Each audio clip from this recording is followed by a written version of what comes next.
Let me just have a quick Google. Hey Siri, can you show me Cheryl Hole on Canada versus the World Drag Race?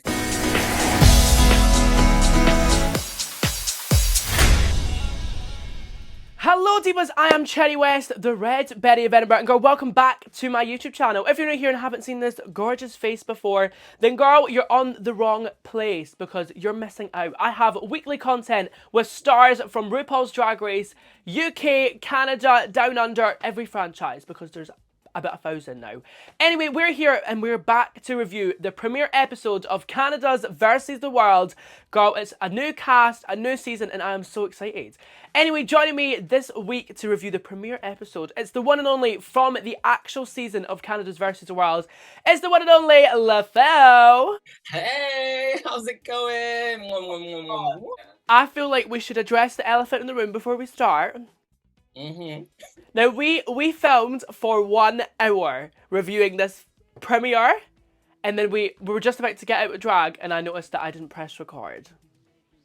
Can you imagine? Like, this invoice is going to be huge. The overtime is unreal. But we are here to review the premiere episode of Canada vs. the World. Are you excited? How did it feel? You just came back from DragCon LA. Oh my god, the jet lag is also real. Like, literally, woken up, I feel like I did wake up like this, very fresh, very beautiful, but you know, come straight on to come see you. I'm very excited, and now this is take 2. I love it. We get to revisit the looks twice. Yes, so it's the premiere episode. As you said, you were in LA. It's been crazy. They all did a viewing party with all the cast. How did it feel seeing everyone again? Was this the first time since you filmed? Yeah, first time it was like it was like the reunion episode. Really? There was drama, we had like catch up, we had gossip, and it's just really nice to be. It's my first time in LA, so it was really nice to be there, and then also be premiere episode, see all the fans that watched it the next day and hear everything live, see all the queens as well that have also watched it, and like to be around everyone. It was such a wonderful experience, and no one can ever take that away. It was so much fun. And now brought back this horrific lighting. Can you just, I'm like bleached, but I do look beautiful though. You do look fabulous, yes. Oh, and yeah, your regular viewers will want me to question you too. We spoke about this earlier. You said my promo look was slightly off.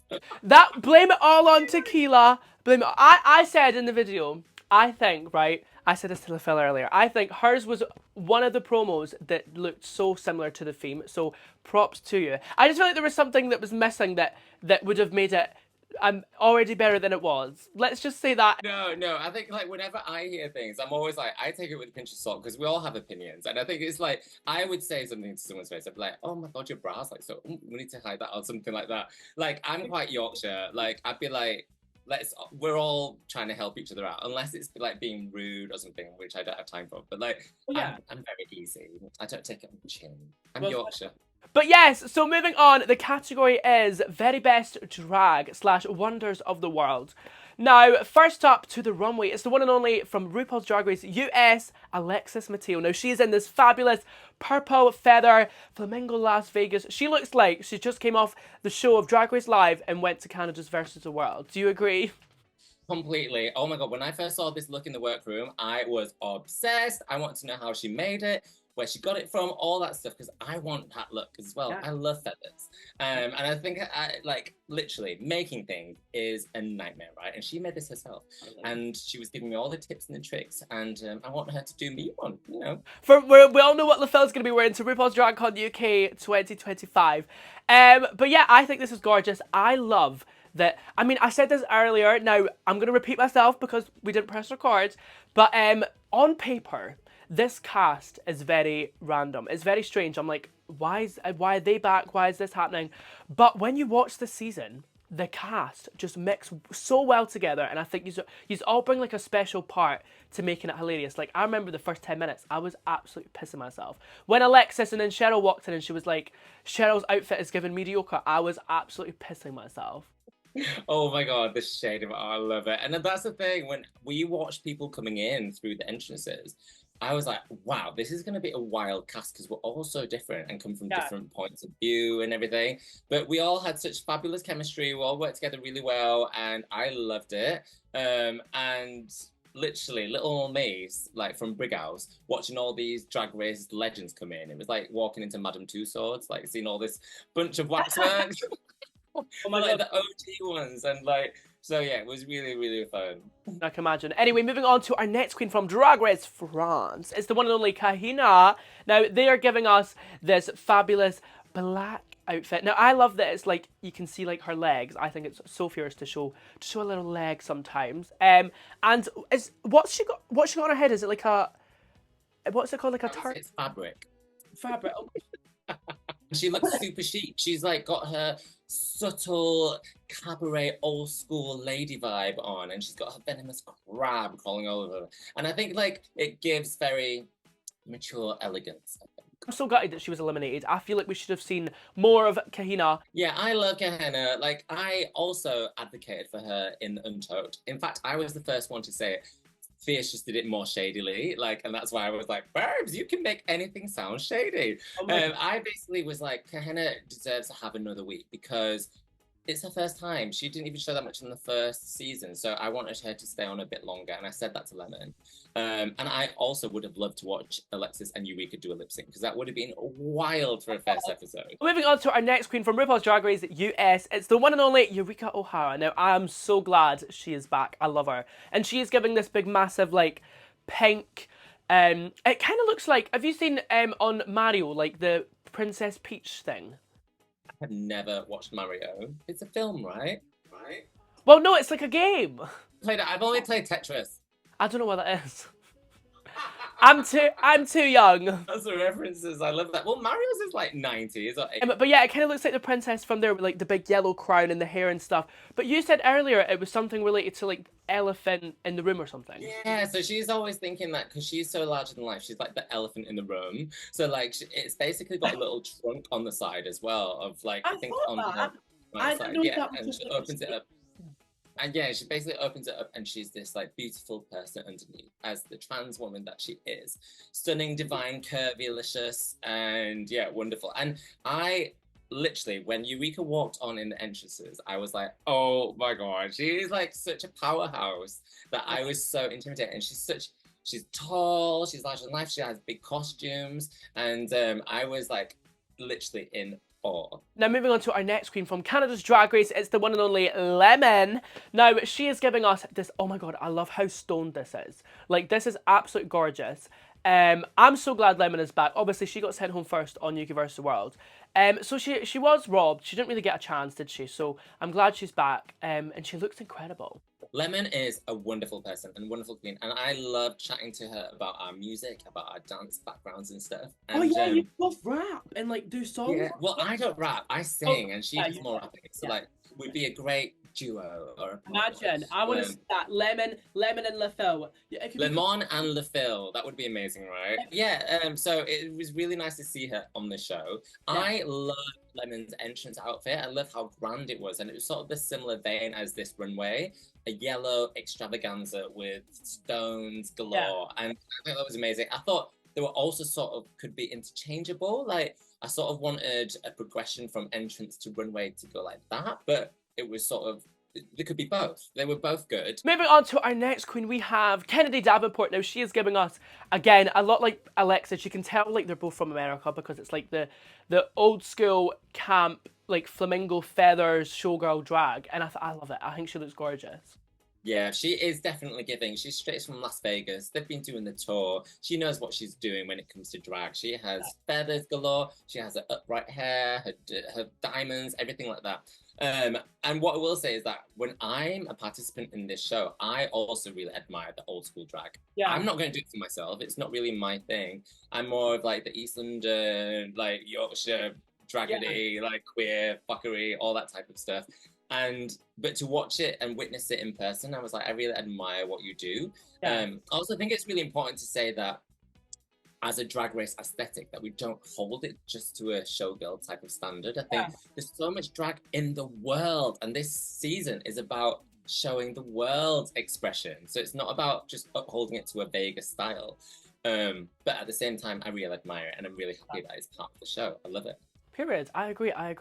Moving on to our next queen representing the UK girl. She is a UK hun. It's the one and only Cheryl Ho. Oh, it's not Ho. I always do that. Oh my god, it's Cheryl. But yes, she is giving us this, like this is, I think, the best look that Cheryl has ever worn on Drag Race. She looks phenomenal. Let me just have a quick Google. Hey Siri, can you show me Cheryl Hole on Canada versus the World Drag Race? LaFell, do you not remember her look? So she wore this like incredible wedding. It was like this wedding like white. Her body looked absolutely incredible, and like the feathers. Yeah, no, it was the figure hugging white gown. She looks like she's getting married. She's beautiful. She's got the feathers, opulence. Yeah, no, she literally has that touch of the Vegasness as well with the feathers. Yeah, I think she does. Well, according to Alexis, it's cheaper when you buy them from her because you buy them by the weight, not by the meter. Little stuff like that you need to know when you're doing your wardrobe for Drag Race. And moving on to our next queen from Canada's Drag Race. It's one of my favorites. It's Tainomi Banks. Now, I love this look. I love her because she looks like a mother. It's very mature drag. She's got her hair up, she's got her feathers, and it's very elegant. It's very austere and like 1940s, like 50s type of like fashion. I don't know the concept. I wish I had more time to chat to her about it, but you know, we're not allowed to talk when the cameras aren't rolling. I didn't have time to go, hey, well, tell me more about this, all that type of stuff. We're on stage. So, and we didn't get critiqued. So I would have loved to hear more feedback about our looks and stuff. So yeah, I love the visuality of Tainomi's, and I just want to know more about the look. But yeah, I forgot that you didn't get critiques. That would have been annoying because obviously getting critiques is better to like so you can understand what they want to see from you and stuff. Do you know what I mean? I was going to mention this when we were talking about your runway, but your runway is next. But first, I just want to say I'm so proud of how you did. I know you're underrated, and so many people have like finally noticed how amazing. I mean, like about time. Do you know what I mean? Like you absolutely killed the girl group challenge and the runways and everything. Like you should be so proud of yourself. Thank you so much. And obviously, like even with season 4, like of UK, like I did all the performances for everyone, like choreographed everyone, and made sure that everyone shone in that group as well, to the point where I didn't have time to rehearse my own section, but I was just making sure that the whole group looked great. And so it was really nice to be able to show that again with this group of different people, but still do an amazing performance for everyone. So I was like, I am the common denominator. Thank you very much. Well, moving on to your runway. Now, this was absolutely gorgeous. I love that. Now, was this like based off your promo? Because I noticed that there was the same shoulders, so I was like, oh, yeah, I think it's becoming my signature look. I love a sculptural, androgynous, sculptural look. And my Meet the Queens was about brass band, and I wanted to use that shape and use it for the eyes of a Chinese lion dragon feature. I actually did this outfit for my tour, for my Drag Race UK tour, in gold. And it was so amazing. People loved it. I love wearing it. I love performing in it. So that was very much my best drag of the time. So I wanted to make a red dragon and have both of those fight the world and be this celebration. And yeah, I loved it so much. I made it myself with my sister. Oh my God. Doing all the sourcing, trying to fit it under a sewing machine with my sister. I made the hat, we did everything. So yeah. And that would have probably made it even more special because you did it together and you made it yourself. Moving on to our last queen to walk the first episode's runway is the one and only Fierce Delicious. Now, she is giving us the prolap dress that she made on her actual season of Drag Race, just revamped and how she would have done it now. What's your thoughts on this now? I know it's kind of iconic, but I would have liked to see like her actual best drag instead of it being like a joke. But it's still funny, but you know what I mean? I feel like Fierce's, like, her USP is her memes and her social skills and stuff. Like, she's won 2 Wowies now. Oh my God, she's gonna be so insufferable this year. But she is the queen of the memes, and I think it's quite savvy to bring back the prolapse dress for her entrance look. It doesn't look great. It's like, but basically, like, when we met on set, so like, I was like, babes, there's other threads hanging off. Do you want me to take one off? She's like, no. Because if you do, the whole prolapse is going to fall off. But yeah, to come out with that refined version, she looked like the Virgin Mary with the hood up. I really like the elevation of it. She looks gorgeous. And she is bringing the sexiness, the type of meme worthiness, the socialness. So yeah, that is kind of fierce for me. Period. Well, have you got any like tea about anything like entrances and stuff? My balloon look, literally, I did all that myself. Like, I had to blow up those balloons. I had to tie my hair without anyone to help and everything. And I was so tall, and I didn't think about it until I got to the stage where I was like, am I going to be able to fit under that archway? And I was like, and the archway, like the entrance, there's a point, and I was worried that was going to pop every single one of my balloons, and I would just be stood there like, On that note, people always say that I've got no lashes on. I do. They're just really tiny ones for my Chinese eyelids. If I had big ones that look like camels, they would cover my eyeballs and give me like shadows and stuff. I don't want that. No, I want to look like me. That is it for Canada's Drag Race versus the World with our fabulous special guest, FIL. Thank you very much for coming on. Chatted with you twice. We've had a great time. We're going to go on tour and we're going to be like, not in the same city. But hopefully I'll cross paths with you and we'll say hi. But for those that don't follow you already, I mean, they probably will, but where can we find you on social media? Anything / I am LaFil. And make sure to check me out on all social medias at Cherry West UK, and you can stream my brand new single, Red All Over, out now. See y'all next time. Bye-bye.